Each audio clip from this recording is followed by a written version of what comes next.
दोस्तों चलिए आज की वीडियो शुरू करते हैं। दोस्तों वीडियो शुरू करने से पहले मैं आपको एक बात बता दूं कि आपने अभी तक हमारे इस चैनल को सब्सक्राइब नहीं किया हो तो नीचे पर आपको ग्रीन बटन में सब्सक्राइब करके लिखा रहा होगा, इसके ऊपर क्लिक कर लीजिए और साइड में नोटिफिकेशन बेल भी आएगा, उसको भी क्लिक कर लें ताकि आपको मिल सके हमारे अगले वीडियो की नोटिफिकेशन सबसे पहले और आप कुछ नया नया सीख सके।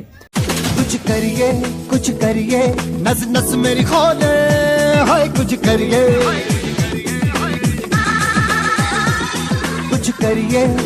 करिए बस बस बड़ा बोले अब कुछ करिए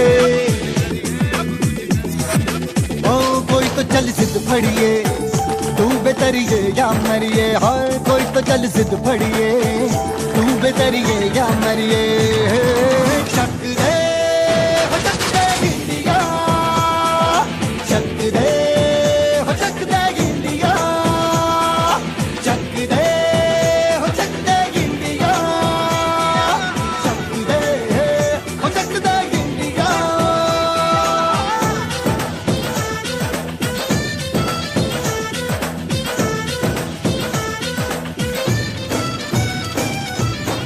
लड़ती पतंगों में भिड़ती उमंगों में। Students good morning. તો વિદ્યાર્થી મિત્રો આપણે જે ધોરણ 12 ની અંદર ચેપ્ટર નંબર 2 સપુષ્પી વનસ્પતિની અંદર લિંગી પ્રજનનનો અભ્યાસ કરતા તેની અંદર વિદ્યાર્થી મિત્રો આજનો જે આપણો ટોપિક છે એ છે બેવડું ફલન। આપણો ટોપિક જો છે આજનો બેવડું ફલન। તો પહેલા તો આપણે જોઈએ કે મોટે ભાગે બેવડું ફલન કેમાં જોવા મળે, તો કે આવૃત બીજધારી વનસ્પતિ છે એમાં આપણે શું જોવા મળશે, મોટે ભાગે બેવડું ફલન જોવા મળે। આપણે જોઈએ કે બેવડું ફલન કેમાં જોવા મળશે, તો કે મોટા ભાગે કઈ વનસ્પતિ, આવૃત બીજધારી વનસ્પતિમાં, આવૃત બીજધારી વનસ્પતિમાં, આવૃત બીજધારી વનસ્પતિમાં બેવડું ફલન જોવા મળે છે। તો આપણે જોઈએ કે આવૃત બીજધારી વનસ્પતિની અંદર બેવડું ફલન કઈ રીતે બેવડું ફલન થાય તે પ્રક્રિયા આપણે સમજવાની છે। તો વિદ્યાર્થી મિત્રો આજનો જે આપણો ટોપિક છે બેવડું ફલન, એના માટે તમને પરાગરજ અને સ્ત્રી કેસર વચ્ચેની આંતરક્રિયાનો જે આપણે ટોપિક ભણ્યા હતા એ પણ યાદ હોવો જોઈએ। તો હવે આપણે આજનો ટોપિક સ્ટાર્ટ કરી બેવડું ફલન। તો પહેલા તો આપણને ખબર છે કઈ ઘટના બની હતી કે પરાગનયનના અંતે, કેના અંતે, પરાગનયનના અંતે આપણે જે પ્રક્રિયા જોઈ હતી, આપણે જોઈએ કે પરાગનયનના અંતે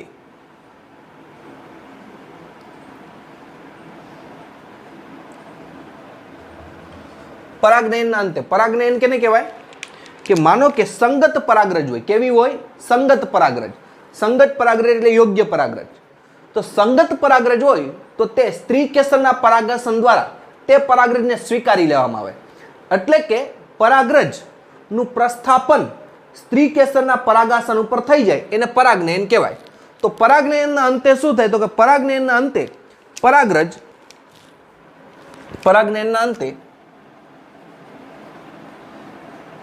પરાગરજ માદા સ્ત્રી કેસર, આપણે જોઈએ કે પરાગરજ છે તે ક્યાં, તો કે ભાઈ માદા સ્ત્રી કેસરના પરાગાસન ઉપર, માદા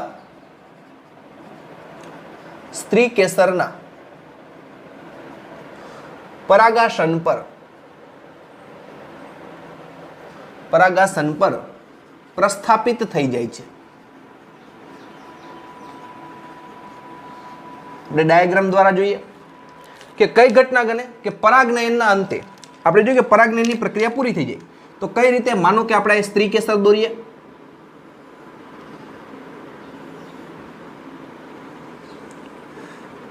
આ સ્ત્રી કેસર છે, માનો કે આ સ્ત્રી કેસરનું શું છે, પરાગાસન। આ સ્ત્રી કેસરનું શું છે, પરાગાસન। તો હવે માનો કે પરાગનયનના અંતે પરાગનયન થઈ જાય એટલે શું થાય કે જે પરાગરજ છે, શું છે પરાગરજ, એ પરાગરજ માદા સ્ત્રી કેસરના પરાગાસન ઉપર પ્રસ્થાપિત થઈ જાય છે। સમજો કે પરાગનયનના અંતે એટલે કે પરાગનયનની પ્રક્રિયા પૂરી થાય એટલે આ જે પરાગરજ છે તે કેવી હોય, તો કે સંગત પરાગરજ હોય। કેવી હોય, સંગત પરાગરજ, એટલે કે યોગ્ય પરાગરજ હોય તો જ સ્ત્રી કેસરના પરાગાસન દ્વારા સ્વીકારવામાં આવી હોય। તો આ જે સ્ત્રી કેસર છે એના પરાગાસન ઉપર આ પરાગરજ છે તે પ્રસ્થાપિત થઈ જાય છે કેના અંતે, પરાગનયનના અંતે।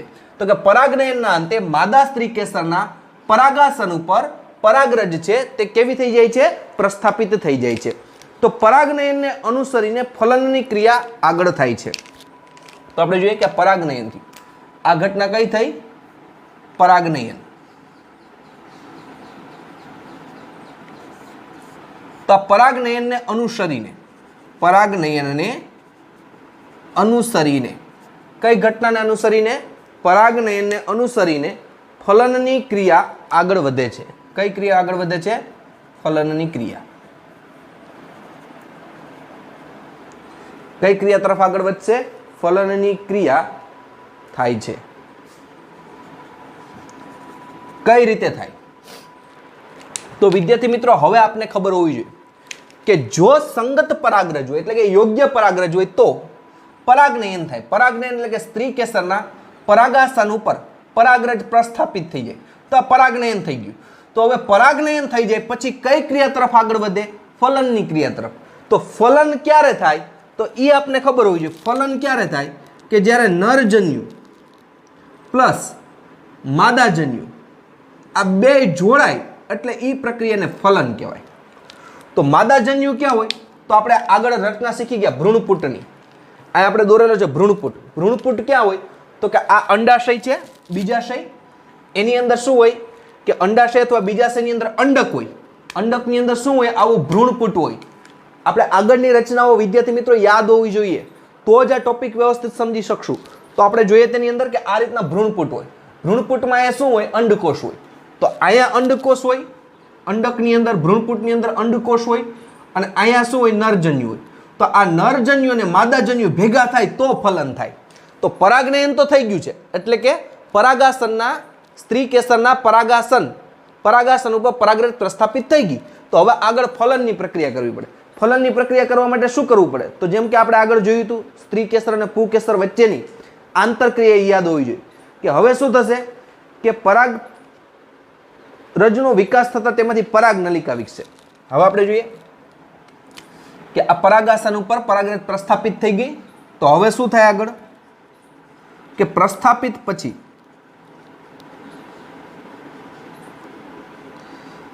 થઈ ગયા પછી તેમાંથી કેનો વિકાસ થાય? તો કે પરાગ નલિકાનો વિકાસ થાય. પરાગ નલિકાનો વિકાસ થાય. તો હવે આપણે ખબર જ છે. હવે એ આપણે રિપીટ નથી કરતા અંતઃઆવરણમાંથી પરાગ નલિકા વિકસે એ બધું આપણે ખબર જ છે. તો આ રીતના જ્યારે પરાગરજ સ્ત્રી કેસરના પરાગાસન ઉપર પરાગરજ પ્રસ્થાપિત થઈ જાય, પ્રસ્થાપિત થયા પછી ફલનને અનુસરવું પડે. તો એટલા માટે શું થાય કે આ જે પરાગરજ છે તેમાંથી શું વિકસે છે? આ રીતના પરાગ નલિકા વિકસે.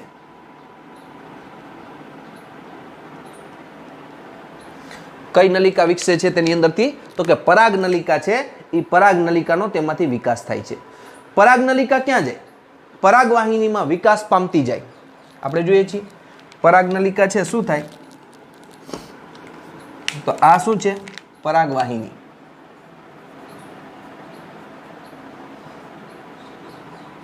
આ શું છે? પરાગવાહિની.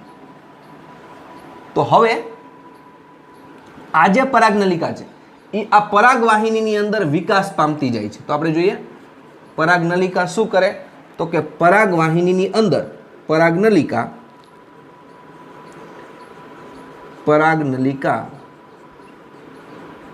પરાગવાહિનીની અંદર વિકાસ પામતી જાય. અને આ વિકાસ પામતા તે ક્યાં પહોંચે? તો કે સ્ત્રી કેસરના બીજાશયમાં પ્રવેશી અંડક પાસે પહોંચે છે.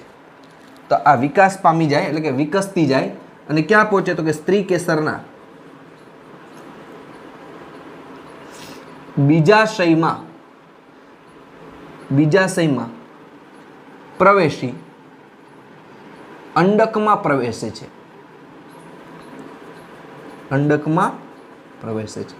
જો વિદ્યાર્થી મિત્રો આ ગોખવાની કાંઈ નથી જરૂર, માત્ર ડાયાગ્રામ યાદ રાખવાનો છે, એની પરથી આખી થિયરીઓ યાદ રાખવાની છે. તો માનો કે અહીંયા અંડક છે,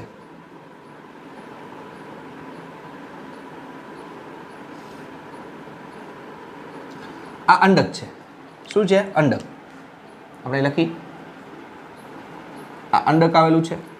તો ક્યાં જાય? તો કે આ જે અંડક છે પરાગનલિકા છે, આ પરાગનલિકા વિકાસ પામતી બીજાશયમાં આવે. બીજાશયમાં પ્રવેશી ક્યાં જાય? તો કે બીજાશયમાં પ્રવેશીને કેની અંદર પ્રવેશે? અંડકની અંદર અંડછિદ્રીય છેડેથી પ્રવેશે. એ આપણે ખબર છે ક્યાં છેડેથી?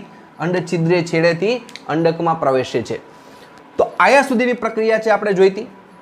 અને આયા સુધીની જે પ્રક્રિયા છે એને આપણે શું કીધું હતું? પરાગરજ અને સ્ત્રી કેસર વચ્ચેની આંતરક્રિયા હતી. એ ટોપિક આપણે સમજી ગયા છીએ. તો હવે શું થશે અંડકમાં પ્રવેશે પછી? તો કે હવે અંડકમાં પ્રવેશે એ સમયે પરાગનલિકામાં આપણે ખબર છે પોલાણમાં કેટલા હોય છે? 2 નરજન્યુ સમાવિષ્ટ હોય.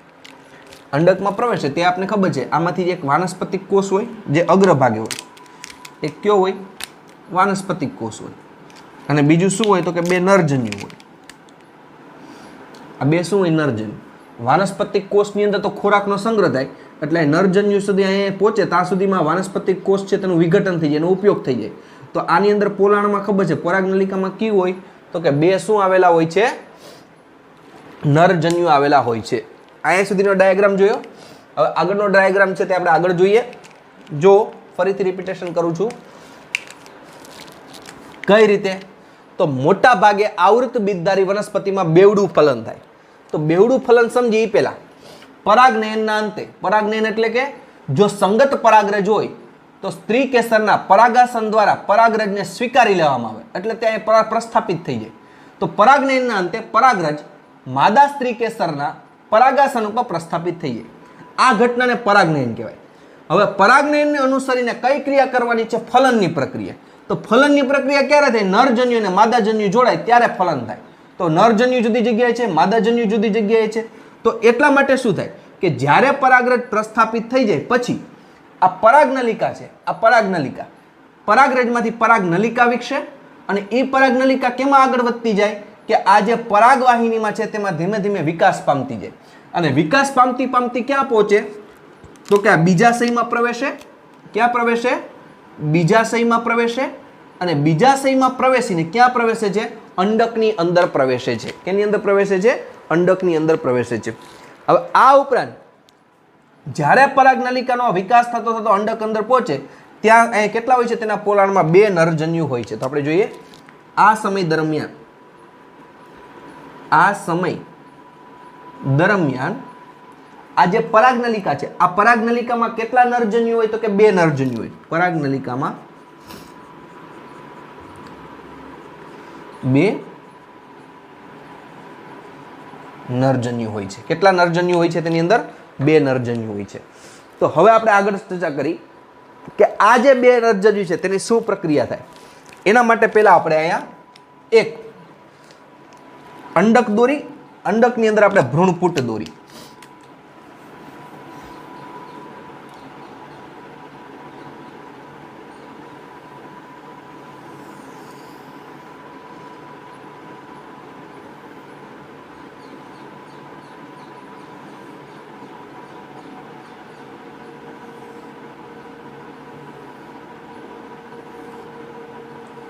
માનો કે અંડક દોર્યું છે આપણે. અંડકની અંદર આપણે કઈ રચના જોવાની છે? ભ્રૂણપુટની. તો આપણે ખબર છે અંડકની અંદર ભ્રૂણપુટ આવેલું. હું માત્ર ભ્રૂણપુટ જ દોરું છું, બીજી સંરચનાઓ આપણે દોરતા નથી.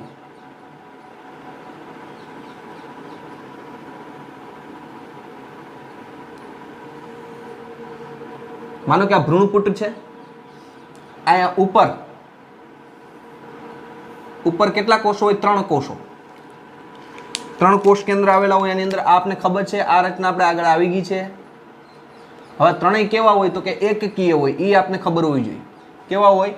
એકકીય હોય. બરાબર છે. તો આ ઉપરાંત વચ્ચે કેટલા કોષ કેન્દ્ર હોય? તો કે 2 કોષ કેન્દ્ર હોય. કેટલા કોષ કેન્દ્ર હોય? 2 કોષ કેન્દ્ર હોય. તો આપણે 1 બંને કેવા હોય? એકકીય હોય, પણ બંને સાથે થઈને હોય. એટલે આ રચના છે એને શું કહેવાય? તો કે દ્વિધ્રુવીય કોષ કેન્દ્રો. પણ આપણી બુકમાં એને લખ્યું છે દ્વિતીય કોષ કેન્દ્ર. આને શું લખ્યું છે? દ્વિતીય કોષ કેન્દ્ર. પણ હકીકતમાં એને બીજું શું કહેવાય? બીજું નામ પણ છે દ્વિધ્રુવીય કોષ કેન્દ્ર. કદાચ નીટની અંદર તમને એમ પૂછાય કે દ્વિધ્રુવીય કોષ કેન્દ્ર ક્યાં હોય? તો આપણે ખબર છે વચ્ચેના ભાગમાં, ભ્રૂણપુટના કયા ભાગમાં? વચ્ચેના ભાગમાં.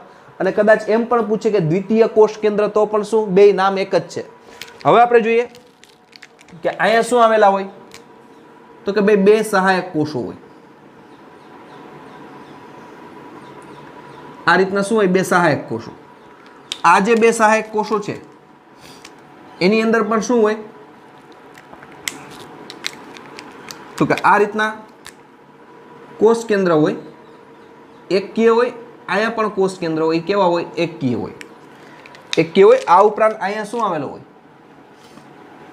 તો આ અંડકોષ છે, એ આપેલું જ છે. આ પણ કેવો હોય?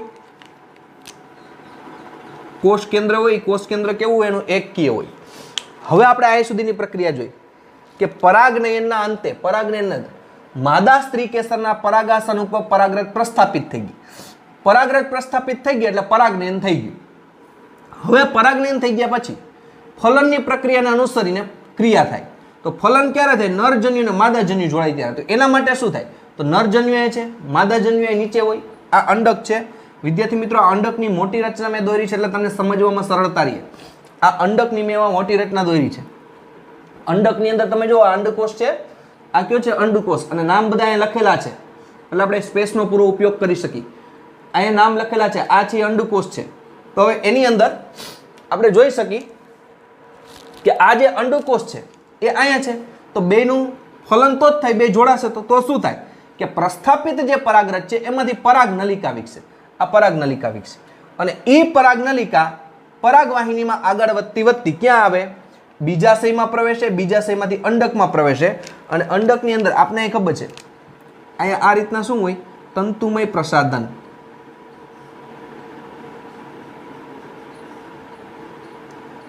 આ રીતના શું એવા હોય? તંતુમય પ્રસાધન. તો હવે માનો કે પરાગ નલિકાનો વિકાસ થયો તો આપણે દોરી પરાગ નલિકા. આ જે પરાગ નલિકા છે તે આપણે દોરી. અહીંયા માત્ર પરાગ નલિકા દોરું છું. તો પરાગ નલિકાનો આ રીતે વિકાસ થાય અને વિકાસ થતા થતા આ પરાગ નલિકા ક્યાં પહોંચે? તો કે અંડકના અંડછિદ્રીય છેડેથી અંદર જાય. અંડકમાં પેલા પરાગ નલિકાનો વિકાસ થતા થતા બીજાશયમાં પહોંચે. બીજાશયમાંથી ક્યાં જાય? અંડકની અંદર પ્રવેશે. આ દરમિયાન આમાં ખરેખર તો 3 કોષ હોય. ક્યાં? એક વાનસ્પતિક કોષ અને 2 નરજન્યુ. પણ જે વાનસ્પતિક કોષ હોય ધીમે ધીમે પહોંચતા ખોરાકનો સંગ્રહ થયો એની અંદર એટલે વપરાઈ જાય. વાહે પાછળ કેટલા વધશે? પાછળ તો કે પાછળ બે માત્ર નરજન્યુ વધશે. તો આ જે 2 નરજન્યુ વધે ક્યાં હોય એ સમયે? તો નલિકામાં, પોલાણમાં. આ નલિકા કહેવાય પરાગ નલિકા. આ શું છે? પરાગ નલિકા. આ નલિકા છે એ મેં દોરી છે પરાગ નલિકા. આના પોલાણમાં શું હોય? તો કે 2 નરજન્યુ હોય. તો આપણે દોરી. આ 1 નરજન્યુ, આ 2 નરજન્યુ. આ નલિકાનું પોલાણ કહેવાય. એની અંદર 2 નરજન્યુ છે. 2 કેવા હોય? 2 ખબર હોય આપણે કેવા હોય? એકકીય હોય. તો અહીંયા સુધીની રચના આપણે જોઈ. હવે આગળની રચના માટે વિદ્યાર્થી મિત્રો અહીંયા જે બોર્ડવર્ક છે એ બોર્ડવર્ક તમે જોઈ લ્યો એટલે આગળની પ્રક્રિયા આપને ખબર પડે લખવાની. બરાબર છે? તો આ જોઈ લ્યો. તો હવે વિદ્યાર્થી મિત્રો આપણે જોઈએ કે આ જે પરાગ નલિકા હતી ક્યાં આવી ગઈ? અંદર પ્રવેશી ગઈ. જ્યારે આ અંડકની અંદર પ્રવેશે તો 2 માંથી આપણે 2 સહાયક કોષો છે. આ 2 શું છે? સહાયક કોષો. આ 2 સહાયક કોષોમાંથી આ જે પરાગ નલિકા છે તે તંતુમય પ્રસાધનની મદદથી, કેની મદદથી? તંતુમય પ્રસાધનની મદદથી કોઈ પણ એક સહાયક કોષની અંદર તે નલિકા છે એ પ્રવેશે છે. કોઈ પણ એક સહાયક કોષ, બંનેમાં નહીં, કોઈ પણ એકમાં. તો માનો કે આપણે અહીંથી લઈ જાય આ તંતુમય પ્રસાધન છે ત્યાંથી શું થાય છે? આ પરાગ નલિકા અંદર એક સહાયક કોષમાં પ્રવેશે છે. હવે એક સહાયક કોષમાં પ્રવેશે એટલે આમાંથી 2 નરજન્યુ હોય. આ 2 નરજન્યુ, એ 2 નરજન્યુ છે એ પરાગ નલિકાની મદદથી ક્યાં વહી જશે? કોઈ પણ એક સહાયક કોષના આ એનો શું થાય? કોષરસ થાય. આ શું થાય? અહીંયા કોષરસ. એ આપણે ખબર હોવી જોઈએ. આ એનો શું છે? કોષરસ હોય. કોઈ પણ એક સહાયક કોષના કોષરસમાં બંને નરજન્યુ છે તે મુક્ત થઈ જાય છે. તો જો બંને નરજન્યુ ક્યાં મુક્ત થઈ ગયા? અંદર મુક્ત થઈ ગયા. તો આપણે કહી શકીએ શું લખી શકાય? કે હવે આગળની પ્રક્રિયા આપણે લખી એટલે આપણે ખબર પડે આગળની પ્રક્રિયા શું છે. તો આપણે લખ્યું કે 2 પૈકી એક સહાયક કોષમાં, 2 પૈકી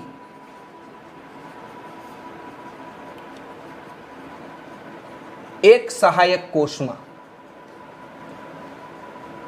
બે પૈકી એક સહાયક કોષમાં પ્રવેશ બાદ આપણે લખી એક સહાયક કોષમાં પ્રવેશ બાદ હવે આપણે જોયું કે આ પરાગનલિકા છે તે પરાગનલિકા ક્યાં જાય તો કે આ જે પોલાણમાં નરજન્યુ હતા પરાગનલિકા આ બેમાંથી કોઈ પણ એક સહાયક કોષમાં કેની મદદથી તંતુમય પ્રસાધનની મદદથી પરાગનલિકા અંદર પ્રવેશી જાય તો બે પૈકી કોઈ પણ એક સહાયક કોષમાં પ્રવેશ મેળવે ત્યારબાદ પરાગનલિકા બે નરજન્યુ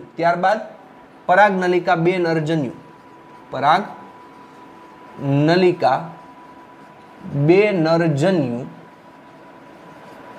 क्या करे सहायक कोषना कोषरस में मुक्त करे सहायक कोषना कोषरस में मुक्त करे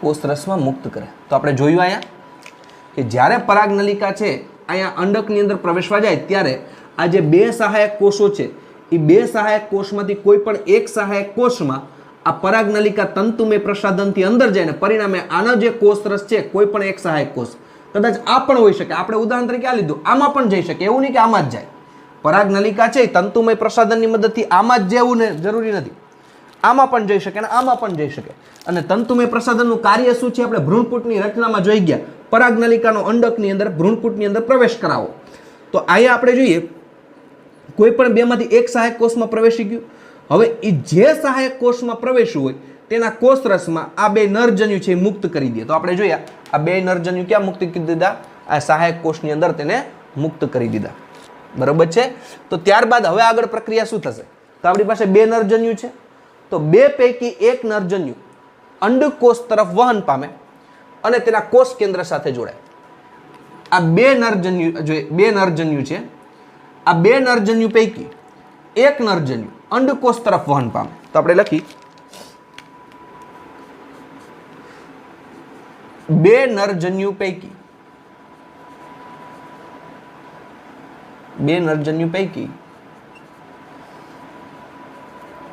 एक नरजन्यु अंडकोष तरफ वहन पामे अंडकोष तरफ वहन पामे बरोबर याद रखजो कि आ बे नरजन्यु छे ई बे नरजन्यु पैकी एक नरजन्यु कई तरफ वहन पामे अंडकोष तरफ वहन पामे अंडकोष तरफ तो आ बे नरजन्यु अहीं हता जो तो स्टेप बाय स्टेप हूँ लेतो जाऊं छुं आमांथी एक नरजन्यु छे कई बाजू वहन पामे तो कि अंडकोष तरफ आ नरजन्यु हतुं आ अंडकोष तरफ वहन पामे तो आ एककीय बने एककीय थई गया आई केवो तो एककीय आई केवो छे एककीय तो एक नरजन्यु छे अंडकोष तरफ वहन पामे तो हवे आ अंडकोषने केवो कर्यो कहेवाय फलित कहेवाय नरजन्यु मादाजन्युनुं कोष केंद्र पण आवी गयुं अने नरजन्युनुं कोष केंद्र पण आवी गयुं तो आ फलित थई गयुं कहेवाय तो बे नरजन्यु पैकी एक नरजन्यु क्यां जाय अंडकोष तरफ वहन पामे अने तेना कोष केंद्र साथे जोड़ाय अने तेना कोष केंद्र साथे जोड़ाय तो आपणे जोयुं के आ अंडकोषनुं कोष केंद्र छे आ नरजन्यु छे आ बे कोष केंद्र छे तो तेनी साथे शुं थाय छे नरजन्यु ने अंडकोषनुं कोष केंद्र बे जोड़ाई जाय तो बे जोड़ाय एटले आम समयुग्मन पूर्ण थयुं कोष केंद्र बे जोड़ाई गया एटले शुं पूरुं थयुं कहेवाय तो समयुग्मननी प्रक्रिया पूरी थाय समयुग्मन क्रिया पूर्ण थाय आ बे कोष केंद्र जोड़ाय एटले एने समयुग्मन थयुं कहेवाय तो समयुग्मननी प्रक्रिया पूर्ण थई गई हवे समयुग्मननी प्रक्रिया पूर्ण थई गई एटले हवे आ कोष छे केवो थई गयो द्विकीय थई गयो हवे कोष केवो थई गयो द्विकीय तो हूँ बारोबार आ डायग्राम मांथी आपणे जोईए के बारोबार एक लई लो एटले तमने खबर पड़े मानो के आ अंडकोष छे एनुं एक अंडकोषनुं कोष केंद्र तो हतुं ज एककीय हवे एनी साथे बीजो केवो गयो आ नरजन्यु गयो ए पण केवो हतो एककीय तो आ बने कोष केंद्र भेगा थई गया अंडकोषमां एटले समयुग्मन थयुं हवे समयुग्मन थयुं एटले बने कोष केंद्र जोड़ाई गया बने कोष केंद्र जोड़ाई गया बराबर छे जोड़ाई गया तो हवे आ समयुग्मन पूर्ण थई गयुं समयुग्मन केवुं थई गयुं पूर्ण थई गयुं आपणे जोड़ाई गया आपणे बे कलर थी दोरीए एटले आपणे ख्याल पड़े मानो के आ बे जोड़ाई गया आ पण जोड़ाई गयुं आ अंडकोषनुं कोष केंद्र અને આ કોષ કેન્દ્ર. હવે બે જોડાઈ ગયા. તો હવે આ કેવી રચના થઈ ગઈ? તો કે આ શું બની ગયું? આ દ્વિકીય કોષ બની ગયો. કઈ રીતે? તો એકકીય હતો, આ એકકીય હતો, આ પણ એકકીય હતો, બરાબર છે. તો આ બે બની શું થઈ ગયો? દ્વિકીય. આ દ્વિકીય કોષ બન્યો, દ્વિકીય કોષ. અને આ દ્વિકીય કોષ બન્યો એટલે આને શું કહેવાય? યુગ્મનજ કહેવાય. શું કહેવાય? યુગ્મનજ, અથવા તો બીજું કહેવાય એને ફલિતાંડ. તો આ શું બની ગયું? યુગ્મનજ કે ફલિતાંડ બન્યો. આ વસ્તુ યાદ રાખવાની. તે શું બને? તો કે તેમાંથી જેને પરિણામે દ્વિકીય કોષ યુગ્મનજનું નિર્માણ થાય. આ સમિગ્મનની પ્રક્રિયા થઈ ગઈ, જેના કારણે દ્વિકીય કોષ, કયો કોષ? દ્વિકીય કોષ. આ દ્વિકીય કોષ થઈ ગયો. એકકીય એકકીય બે જોડાઈ ગયા એટલે દ્વિકીય કોષ યુગ્મનજનું નિર્માણ થાય. યુગ્મનજનું નિર્માણ થાય. આને શું થયું કહેવાય? યુગ્મનજનું નિર્માણ થઈ ગયું કહેવાય. તો હવે આપણે જોયું કે એક ફલન પૂરું થઈ ગયું. ક્યાં? તો કે એક નરજન્યુ હતો એ અંડકોષ સાથે જોડાઈ ગયો, કોષ કેન્દ્ર સાથે. એક ફલન પૂરું થયું, જેમાંથી શું બન્યું? યુગ્મનજ બની ગયું. શું બન્યું? યુગ્મનજ બન્યું. તો હવે આપણે જોઈએ કે હજી આપણે બીજો નરજન્યુ બાકી છે. તો અન્ય નરજન્યુ, હવે આપણે જોઈએ અન્ય નરજન્યુ એટલે બીજો નરજન્યુ. તો અન્ય નરજન્યુ, અને તમારે ડાયાગ્રામ રીતે જોવો તો આ રીતના લખી શકો. જો માદાજન્યુ કેવો હતો? એકકીય પ્લસ નરજન્યુ કેવો હતો? એકકીય. તો આ બે જોડાઈને શું બન્યું? આ દ્વિકીય રચના થઈ, જેને શું કહેવાય? યુગ્મનજ, અથવા તો શું કહેવાય? ફલિતાંડ. બરાબર છે. એકકીય એકકીય જોડાઈ જાય, એકકીય એકકીય જોડાય એટલે શું થાય? દ્વિકીય યુગ્મનજ કે ફલિતાંડનું નિર્માણ. તો હજી એક નરજન્યુ હોય તો આપણે એક ફલન એ પૂરું કર્યું. તો બીજું ફલન બાકી છે. તો કે અન્ય નરજન્યુ ભ્રૂણપુટના મધ્યમાં, અન્ય નરજન્યુ ભ્રૂણપુટના મધ્યમાં, ભ્રૂણપુટના મધ્યમાં અન્ય જે નરજન્યુ છે તે ક્યાં જાય? તો કે ભ્રૂણપુટના મધ્યમાં દ્વિતીય કોષ કેન્દ્ર તરફ જાય. દ્વિતીય કોષ કેન્દ્ર તરફ જાય. કોષ કેન્દ્ર તરફ જાય. તો જો હવે આ નરજન્યુ છે, આ બીજો નરજન્યુ છે, એ ક્યાં જાય?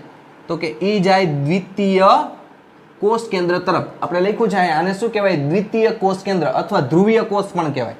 ધ્રુવીય કોષ કેન્દ્ર પણ કહેવાય. તો દ્વિતીય કોષ કેન્દ્ર તરફ જાય. તો એક નરજન્યુ અંડકોષ તરફ ગયો, બીજો નરજન્યુ ક્યાં ગયો? તો કે આયા જે હતો કયો હતો? દ્વિતીય કોષ કેન્દ્ર તરફ જાય. એટલે કે ધ્રુવીય કોષ કેન્દ્ર તરફ શું કરે છે? બીજો નરજન્યુ ગતિ કરે છે. તો આપણે જોઈએ આ બે હતા અને આ ત્રીજો નરજન્યુ છે ત્યાં વહન પામીને ગયો. એટલે કે તે દ્વિતીય કોષ કેન્દ્ર તરફ આગળ વધી. તેની સાથે જોડાઈને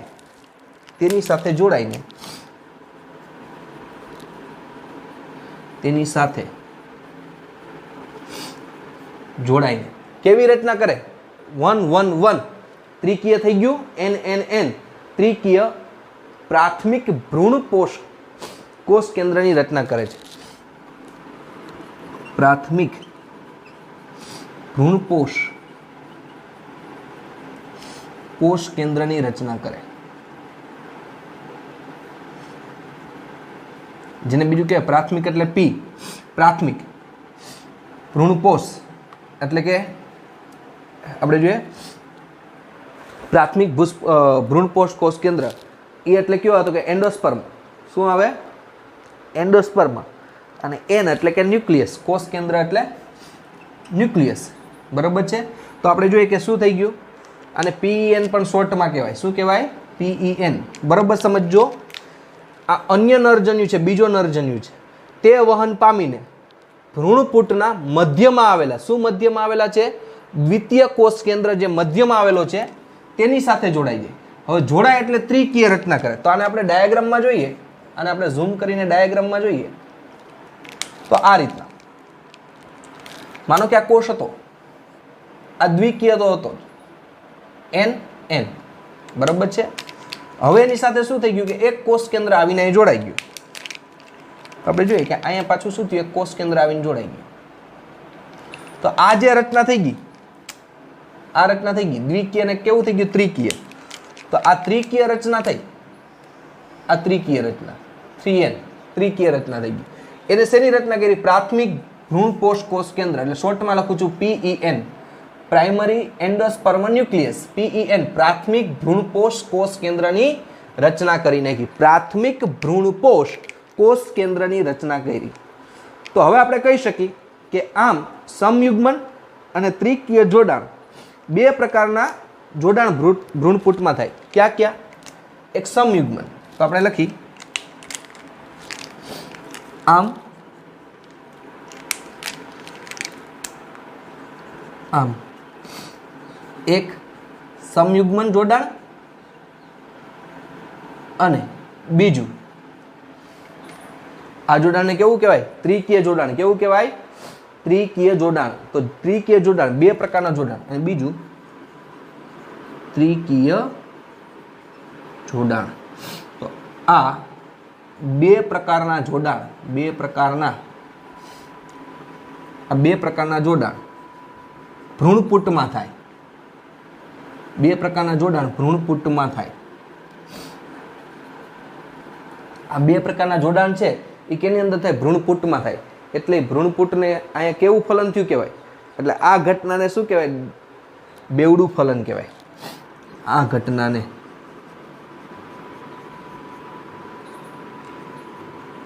બેવડું ફલન કહેવાય।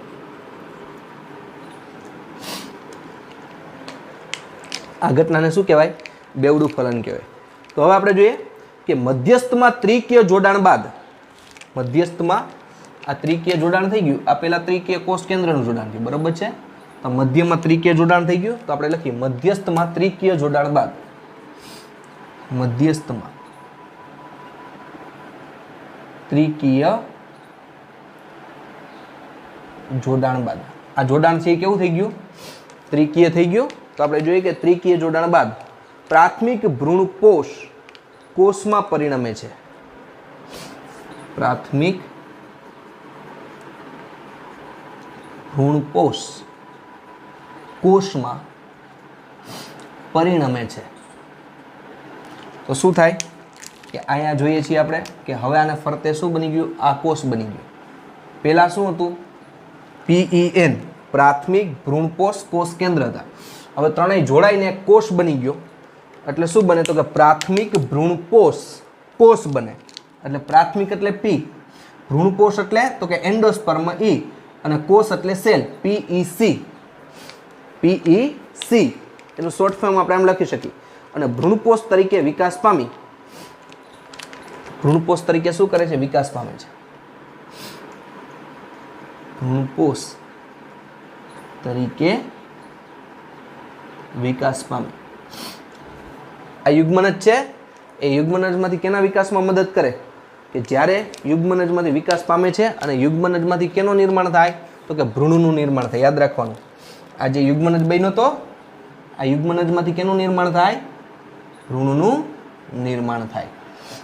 યુગ્મનજમાંથી ભ્રૂણનું નિર્માણ થશે। તો આ વાત થઈ વિદ્યાર્થી મિત્રો બેવડા ફલનની। એકદમ વ્યવસ્થિત ચાર્ટ દોરવાનો છે, જે તમને ડાયાગ્રામ આપ્યો પછી દોરવો એટલે તમને સરળતાથી સમજી શકાય। પહેલી વસ્તુ આપણે શું જોયું હતું કે જો સંગત પરાગરજ હોય, કેવી પરાગરજ હોય, સંગત પરાગરજ। તો સંગત પરાગરજ હોય તો શું થાય કે સ્ત્રી કેસરના પરાગાસન ઉપર પરાગરજનું પ્રસ્થાપન થઈ જાય। હવે પ્રસ્થાપન થઈ જાય, શું થઈ જાય છે, પ્રસ્થાપન એટલે પરાગનયન થઈ ગયું। તો પરાગનયન થઈ જાય પછી શું થાય, તો કે પરાગનયનની પ્રક્રિયા થઈ ગઈ પછી એને કઈ પ્રક્રિયાને અનુસરે, ફલનની પ્રક્રિયાને અનુસરે। તો ફલન ક્યારે થાય, નરજન્યુ અને માદાજન્યુ જોડાય ત્યારે ફલન થાય। તો એના માટે શું થાય કે પરાગરજમાંથી પરાગ નલિકાનો વિકાસ થાય। અને આ પરાગ નલિકા ક્યાં આગળ વધતી હોય, તો કે જે પરાગવાહિની હતી એ પરાગવાહિનીની અંદર શું થાય, પરાગ નલિકાનો વિકાસ થતો જાય। એ પરાગ નલિકા છે તે પરાગવાહિની અંદર વિકાસ પામતા પામતા પરાગ નલિકા ક્યાં પહોંચે, તો કે બીજાશયમાં પહોંચે। બીજાશયમાંથી પરાગ નલિકા ક્યાં જાય, તો કે બીજાશયમાંથી પરાગ નલિકા જાય અંડકમાં। હવે અંડકમાં જાય એ પછી એની અંદર તે દરમિયાન આ જે પ્રક્રિયા થઈ એ દરમિયાન પરાગ નલિકામાં કેટલા નરજન્યુ હોય, 2 નરજન્યુ હોય। હવે અહીંથી આપણે ખબર જ છે કે બે નરજન્યુ પૈકી એક નરજન્યુ, બે નરજન્યુ છે એમાંથી હવે આપણે જોઈએ કે ક્યાં જાય, પરાગનલિકા અંડકની અંદર વહી ગઈ. તો અહીંયા હવે અંડકની અંદર અંડકમાં ભ્રૂણપૂટમાં બે સહાયક કોષ હોય. આ બે સહાયક કોષ પૈકી કોઈ પણ એક સહાયક કોષમાં તંતુમય પ્રસાધનની મદદથી પરાગનલિકા અંદર વહી જાય અને પરાગનલિકા છે એ સહાયક કોષના કોષરસમાં બે નરજન્યુ મુક્ત કરી દે. બે નરજન્યુ શું કરે? મુક્ત કરે. હવે બે નરજન્યુ મુક્ત થઈ ગયા તો એમાંથી એક નરજન્યુ ક્યાં જાય? તો કે અંડકોષના કોષ કેન્દ્ર સાથે જોડાય. તો આપણે જોયું કે એક નરજન્યુ છે એ ક્યાં જાય? અંડકોષ તરફ વહન પામે અને અંડકોષના કોષ કેન્દ્ર સાથે જોડાય. તો અહીંયા શું થઈ ગયું કે માદાજન્યુ તો હતો જ એકકીય, નરજન્યુ જોડાણો. સોરી. તો આ જે પ્રક્રિયા થઈ એના કારણે શું થયું? તો કે દ્વિકીય રચના થઈ. આ દ્વિકીય રચના થઈ. સોરી. હવે આપણે જોઈએ કે આ દ્વિકીય રચના થઈ. આ દ્વિકીય રચના છે, આ દ્વિકીય રચના બની ગઈ એને શું કહેવાય? યુગ્મનજ અથવા ફલિતાંડ કહેવાય. તો આ ઘટના બની એને શું કહેવાય? સમયુગ્મન કહેવાય. શું કહેવાય? સમયુગ્મન. તો એક ફલન પૂરું. સોરી. હવે આપણે જોઈએ આગળ કે એક ફલન પૂરું થઈ ગયું. હવે શું થાય? તો બીજું ફલન થાય, કારણ કે આપણે બેવડું ફલન જોવાનું છે. એક ફલન ભ્રૂણપૂટમાં પૂરું. હવે આ યુગ્મનજમાંથી કેનું નિર્માણ થશે? તો આ યુગ્મનજમાંથી ભ્રૂણનું નિર્માણ થશે. કેમ નિર્માણ થશે તે આપણે નેક્સ્ટ લેક્ચરમાં જોશું. ભ્રૂણનું નિર્માણ થશે. તો હવે યુગ્મનજમાંથી કેનું નિર્માણ થાય? ભ્રૂણનું નિર્માણ થાય. તો હવે આપણે જોઈએ કે બીજો નરજન્યુ છે. બીજો નરજન્યુ ક્યાં જાય? તો કે ભ્રૂણપૂટના મધ્યમાં દ્વિતીય કોષ કેન્દ્ર અથવા એને ધ્રુવીય કોષ કેન્દ્ર કહેવાય તે તરફ વહન કામે ત્યાં જોડાય એટલે આ બે તો એકકીય હોય જ, એની સાથે એક જોડાઈ ગયું એટલે કેવું થઈ ગયું? ત્રિકીય થઈ ગયું. આ જોડાણ કેવું થયું? ત્રિકીય. આ ત્રિકીય જોડાણ થયું એટલે એને શું કહેવાય?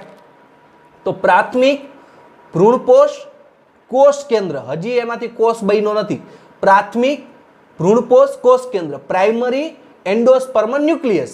પ્રાથમિક ભ્રૂણપોષ કોષ કેન્દ્રનું નિર્માણ થાય. હવે એની અંદર અહીંયા આપણે જોયું કે મધ્યસ્થમાં ત્રિકીય જોડાણ થઈ જાય, પછી કેમાંથી ફેરવાઈ જાય? તો કે હવે કેમાં ફેરવાઈ જશે? તો કે ત્રિકીય જોડાણ બાદ તે હવે શું બની જાય? હવે જે બને આ બન્યું તો શું હતું? PEN. હવે જે આ ત્રણેય જોડાઈને આખી જે રચના બની એને કહેવાય PEC. પ્રાથમિક એન્ડોસ્પર્મ સેલ. પ્રાથમિક ભ્રૂણપોષ કોષમાં તે શું કહે છે? વિકાસ પામે છે. એ ઉપરાંત અહીંયા બે યુગ્મન, જો એક સમયુગ્મન થયું, એક ત્રિકીય જોડાણ થયું. એક સમયુગ્મન થયું, એક કેવું થયું? ત્રિકીય જોડાણ થયું.